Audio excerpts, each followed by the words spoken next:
Hello beautiful people, welcome back to my channel Sudarshana Reddy. అందరు ఎట్లుర్రు? మంచిగా, మేము కూడా మంచిగా ఉన్నాం. మరొక ఇంట్రెస్టింగ్ వ్లాగ్తో నేనైతే మళ్ళీ ముందుకు వచ్చేసిన. ఈ వ్లాగ్ అయితే ఆషాఢం స్పెషల్. మన అందరూ తెలుసు ఆషాఢంలో మైదాకు పెట్టుకుంటాం కంపల్సరీ. లేకపోతే ఏమంటారు, మనం ఇట్లా సిటీలలో పల్లెటూళ్ళలో ఉండకుండా సిటీలలో ఉంటే కూడా మార్కెట్కి పోయి కొనుక్కొచ్చుకొని మరీ పెట్టుకుంటున్నాము. సో మరి నేను అమ్మోళ్ళ ఊర్లో ఉన్నా, పెట్టుకోకుండా ఊరుకుంటున్నా. మా ఇంటి ముందే చెట్టు ఉంటుంది. ఊర్లో ఉంటే ఎట్లుంటుంది తెలుసు కదా, ఏ చిన్న పని చేసినా పక్క వాళ్ళు ఖచ్చితంగా హెల్ప్ చేస్తారు.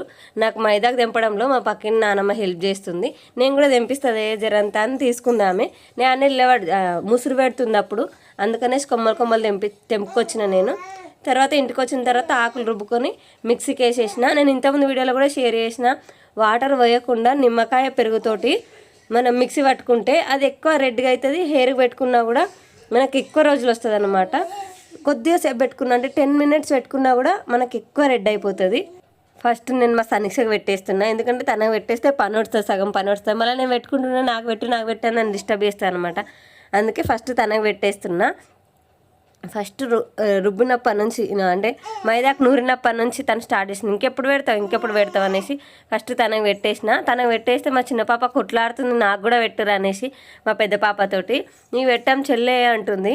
అండ్ మా సనీక్ష మైదాకు పెడితే ఇది ఒకటి తినిపియాలే మేడంకి, పెద్ద మేడంకి, ఎందుకంటే మైదాకు కావాలి కదా ఎర్రగా, అందుకనేసి పెట్టుకుంది మైదాకు అయితే.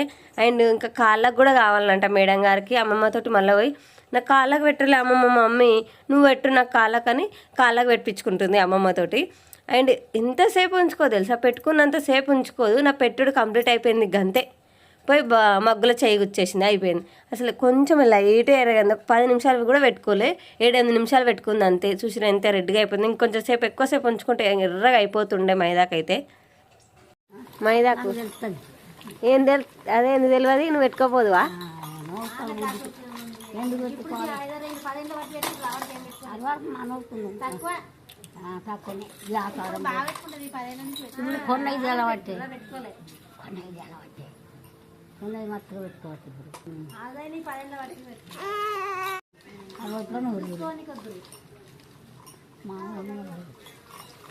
ఇంట్లో ఉత్తర పెట్టుకుంటారు.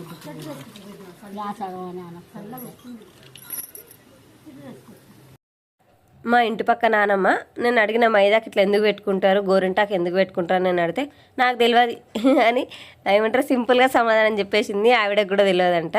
సో మనం తెలుసుకుంటేనే ఏదైనా దాని బిహైండ్ రీజన్ ఏందని మనకు తెలుస్తుంది. తెలుసుకోకపోతే మన ఏస్తో సంబంధం లేదు, తెలియదు మనకు. సో ఆవిడకి కూడా తెలియదంట.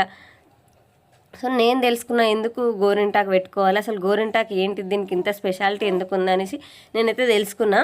సో గోరింటాకు అని ఎందుకంటారంటే గౌరీ ఇంట పుట్టిన ఆకు అని గోరింటాకు అంటారట. సో పార్వతీదేవి ప్రతిరూపమే ఈ గోరింటాకు, ఆవిడ నుంచే పుట్టుకొచ్చిందంట గోరింటాకు.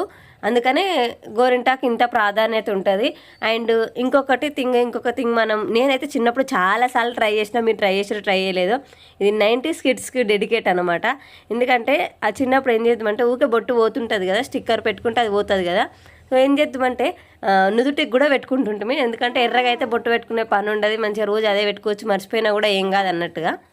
కానీ అది అస్సలు ఎర్రగా కాకపోతుండే, ఎంతసేపు పెట్టుకున్నా కూడా అది ఎర్రగా కాకపోతుండే, ఎందుకు అర్థం కాకపోతే అప్పుడు రీజన్ తెలియకపోతుండే. సో ఇప్పుడు నాకు తెలిసిన రీజన్ ఏంటంటే, సో కుంకుమకి వరం ఇచ్చిందంట గౌరీదేవి, అంటే పార్వతీదేవి. నా ప్రాధాన్యత తక్కువైపోతుందేమో ఇట్లా గోరింటాకు ఎర్రగా పండడం వల్ల, అందరు నుదుటను కూడా పెట్టుకుంటారు కదా, అప్పుడు నా ప్రాధాన్యత తగ్గిపోతుంది కావచ్చు అని కుంకుమ బాధపడితే అప్పుడు వరం ఇచ్చిందంట పార్వతీదేవి. నీకు నుదుటన పెట్టుకుంటే, మైదాకు నుదుటన పెట్టుకుంటే ఎర్రగా కాదు, నేను నీకు అభయం ఇస్తున్నా అనేసి, నీ ప్రాధాన్యత అసలు తగ్గిపోదు అని వరం ఇచ్చిందంట పార్వతీదేవి కుంకుమకి. అండ్ స్పెషల్గా ఆషాఢంలోనే ఎందుకు పెట్టుకోవాలంటే, ఆషాఢంలో వాతావరణం ఎట్లుంటుంది, సో వర్షాలు పడడము, కొంచెం ఎండ తక్కువ రావడం ఇట్లా ఉంటుంది కదా. సో బ్యాక్టీరియాకి, ఫ్లూస్కి, ఇన్ఫెక్షన్స్కి దూరంగా ఉండడానికి, అవి మన మీద అటాక్ చేయకుండా ఉండడానికి ఈ గోరింటాకు పెట్టుకోవడం అనేది ఒక రీజన్, సైంటిఫిక్ రీజన్ ఇది. సో అది పెట్టుకోవడం వల్ల, అండ్ ఈ చలికాలంలో కూడా కాళ్ళ పగుళ్ళు వస్తాయి కదా, వర్షాకాలంలో చలికాలంలో ఎక్కువసేపు నీళ్ళలో పాదాలు ఉండడం వల్ల కాళ్ళ పగుళ్ళు వస్తాయి చాలామందికి. సో వీటిని నివారించడానికి కూడా గోరింటాకు బాగా యూజ్ అవుతుంది. కాళ్ళ పగుళ్ళు ఉన్న వాళ్ళు పెట్టుకుంటే కూడా గోరింటాకు యూజ్ అవుతుంది బాగా. అండ్ ఆషాఢంలో కొత్త పెళ్ళైన పెళ్లి పిల్ల ఉంటుంది కదా, పెళ్లి కూతురు, కొత్త కోడలు. సో అత్తగారింట్లో ఉండకుండా అమ్మోళ్ళ ఇంటికి పోతుంది. ఎందుకంటే మా సైడ్ అయితే చెప్తారు అట్లా, అత్త కోడలు ఆషాఢంలో ఒకటే గడప దాటొద్దు అన్నట్టుగా చెప్తారు. యాక్చువల్లీ రీజన్ అయితే అది కాదు. ఎందుకు అట్లా అంటారంటే ఆషాఢంలో భార్యాభర్తలు కలవడం వల్ల, సో తను ఒకవేళ ప్రెగ్నెంట్ అయితే తన డెలివరీ ఎప్పుడు వస్తుంది అంటే మళ్ళీ కోతలప్పుడు వస్తుంది. సో తను ఆషాఢంలో ప్రెగ్నెంట్ అయింది, తన డెలివరీ కోతలప్పుడు వస్తుంది. అంటే మార్చి ఏప్రిల్లో ఆ టైంలో వస్తుంది. ఆ టైంలో రైతులు చాలా బిజీగా ఉంటారు కదా. సో అది మెయిన్ రీజను. అప్పుడు వస్తే రైతులకు వీలు కాదు. సో చేయడము ఇప్పుడు కాన్పు అయితే అంత ఈజీ కాదు కదా, చాలా మంది ఉండాలి చుట్టూ. సో వాళ్ళ పనులన్నీ చేయడానికి. సో అందుకనేసి ఆ నెల రోజులు అమ్మోళ్ళ ఇంటికాడ ఉంచుతారన్నమాట. అట్లా చేయడం వల్ల ఎండాకాలంలో వస్తుంది వాళ్ళ డెలివరీ, ఇన్ కేస్ తను ప్రెగ్నెంట్ అయితే. అందుకనే ఆషాఢంలో కొత్త కోడల్ని అమ్మోళ్ళ ఇంటికి పంపించేస్తారనమాట, అంటే పుట్టింటికి పంపించేస్తారు. అండ్ తను పుట్టింటికి వెళ్ళినప్పుడు ఆషాఢంలో గోరింటాకు పెట్టుకుంటుంది కదా. సో తన గోరింటాకు ఎట్లా వండింది చూసుకొని తన భర్త మంచోడు అన్నట్టుగా తనని గుర్తు చేసుకుంటుంది అనమాట. ఇంత ఎర్రగా వండింది అనేసి తన భర్తను గుర్తు చేసుకుంటుంది కొత్త కోడలు, కొత్త పెళ్లి కూతురు. అండ్ ఈ గోరింటాకు వండడంలో కూడా సో అది మన ఆరోగ్యాన్ని సూచిస్తుంది అనమాట. ఎంత ఎర్రగా వండింది, ఎంత మంచిగా వండింది, మనం ఎంత హెల్తీగా ఉన్నాం అనేది తెలుసుకోవచ్చు అన్నట్టు గోరింటాకు ఎంత ఎర్రగా వండింది దాన్ని బట్టి. అండ్ ఇంకొకటి కూడా చెప్తారు, గోరింటాకు ఎంత ఎర్రగా వండితే అంత మంచి మొగుడు వస్తాడు, అంత ఎర్రటి మొగుడు వస్తాడని అదొక నానుడైతే ఉంది. ఇవి నేను గోరింటాకు మైదా గురించి తెలుసుకున్న సంగతులు. నేనైతే పిల్లలకి మా చిన్న పాపకు కూడా పెట్టిన నేను. సో అదొక షార్ట్ వీడియో చేసి నేను ఇన్స్టాగ్రామ్లో పోస్ట్ చేసిన. మీరు కనుక నన్ను ఇన్స్టాగ్రామ్లో ఫాలో కాకపోతే వెళ్ళి ఒకసారి ఫాలో కండి. అండ్ మన ఛానల్ ఫస్ట్ టైం చూస్తున్నట్టయితే ప్లీజ్ లైక్ చేయండి, షేర్ చేయండి, సబ్స్క్రైబ్ చేయడం మాత్రం అస్సలు మర్చిపోకండి. So that's it for the video. మళ్ళీ వీడియోలో మళ్ళీ కలుసుకుందాం. అప్పటిదాకా చూస్తూనే ఉండ్రి. సుదర్శన రెడ్డి, నేను అర్చన. బాయ్.